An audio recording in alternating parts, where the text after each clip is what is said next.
नाज़रीन, आपने बच्ची की वालदा की भी गुफ्तगू सुन ली और आपने बच्ची की अपनी गुफ्तगू भी सुन ली कि उसके साथ क्या हुआ। यहाँ मैं ये बात बताता चलूँ कि जब बच्ची के जो हैं घर वाले थाना तरनोल लगता है G15 को वहाँ पर पहुँचे तो बाकायदा तौर पर वहाँ पे मुकदमा भी दर्ज कर लिया गया था और अब वो उस मुकदमे की आगे पैरवी भी शुरू हुई है। लेकिन हम ज़रा वहाँ पर मौजूद एक ख़ातून के व्यूज़ भी आपको सुनाते हैं कि वो इस हवाले से क्या कहती हैं कि ये वाक़या क्या हुआ था और इस किस्म के वाक़यात जो हैं माशरे पे कैसे असरात मुरतब करते हैं। सुनिएगा। देखिए, सबसे पहले मैं काफ़ी सारे लोगों को यही डिस्क्रिप्शन दे चुकी हूँ कि हमारी सोसाइटी के अंदर अगर जो होते ना मर्द कुछ भी कर जाएं तो उनकी बात को इतना हाईलाइट नहीं किया जाता, और औरत ना कुछ ना भी करके ना कुछ केसेस ऐसे होते हैं कि अभी अंधलीप की तरह हज़ारों केसेस ऐसे होंगे जो हमारी आंखों से बहुत दूर तक है, हम उनसे वाकिफ़ तक भी नहीं हैं। लेकिन ये एक ऐसी स्टोरी थी जो हमारे हाथ लगी, इसको ब्रेक करने में हम कामयाब हुए, केस आगे तक गया, सारी चीज़ें हो गई। उसके बाद यही है कि मैं यही चाहती हूँ कि पाकिस्तान के अंदर जो भी हालात और वाक़यात हैं इसको ख़त्म किया जाए, और मेरे ख्याल से 18 साल से जो कम उम्र बच्चे होते हैं उनके लिए कोई ऐसा प्रोग्राम बनाया जाए या कोई ऐसे अदारे बनाए जाएँ, हुकूमत से यही अपील है, जहाँ पर वो सेफ़ अपनी सिक्योर अपनी ज़िंदगी गुजार सकें। बॉयज़ का कुछ नहीं होता, लड़के कुछ ना कुछ करके अपनी ज़िंदगी गुजार लेते हैं, लेकिन मुश्किल लड़कियों के लिए होता है कि वो हमेशा निशाना वही बनती हैं कि हर चीज़ का। तो मैं यही चाहूँगी कि जैसे इसके साथ हुआ वो नेक्स्ट किसी के साथ ना हो। ये बताएं कि जैसे कि ये केस को आप देख रहे हैं, बच्ची को कहाँ पे ज़ख्म आने ज़रा देखिए, बच्ची के जो जलने के मार्क्स हैं ना वो उसके पेट पे भी हैं बहुत ज़्यादा, और उसकी दोनों टांगों पे भी कह सकते हैं, बाजू पे भी हैं, हाथ पे भी हैं, और मुंह पे जो उसके लगने का निशान है, और जो स्वेलिंग है उसकी वो कान के पीछे जो दीवार पे उन्होंने सर को उसके मारा, वो स्वेलिंग बहुत ज़्यादा है। नाज़रीन, इस जगह पर एक मुज़ाहरा भी हुआ और इस मुज़ाहरे में भी कुछ बातें की गई। कौन लोग थे, कितने लोग थे, और मुज़ाहरे में उन्होंने बैनर्स उठाए हुए थे। हम ये भी आपको अपनी स्क्रीन पर लाजमी दिखाना चाहेंगे, तो ज़रा देखिएगा।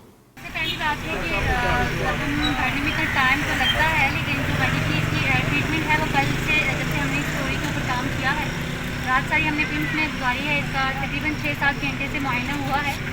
न्यूरो ने भी इसको देखा है, डिफरेंट जो डॉक्टर्स थे इसने मुआयना किया गया इसका। लेकिन पेट के ऊपर जो ज़ख़म है, जो टांगों के ऊपर ज़ख़म है, वो काफ़ी गहरे हैं। अब सबको तो वो चीज़ें नहीं दिखाई जा सकती, वो पर्सनली अगर हमने देखी हैं तो हम कुछ चीज़ का आइडिया लगा सकते कि वो उस टाइम किस तकलीफ में है। और बच्ची काफ़ी मतलब अपसेट भी है इस चीज़ से, क्योंकि बच्ची बहुत छोटी है।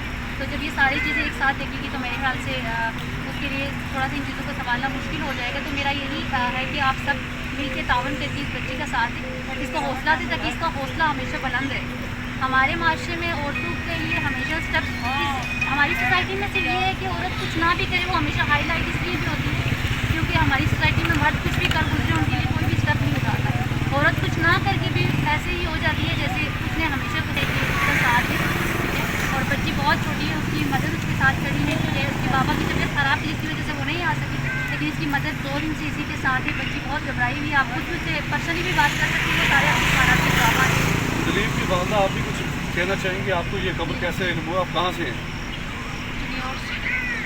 तो आपको ये खबर कैसे पता चलेगी?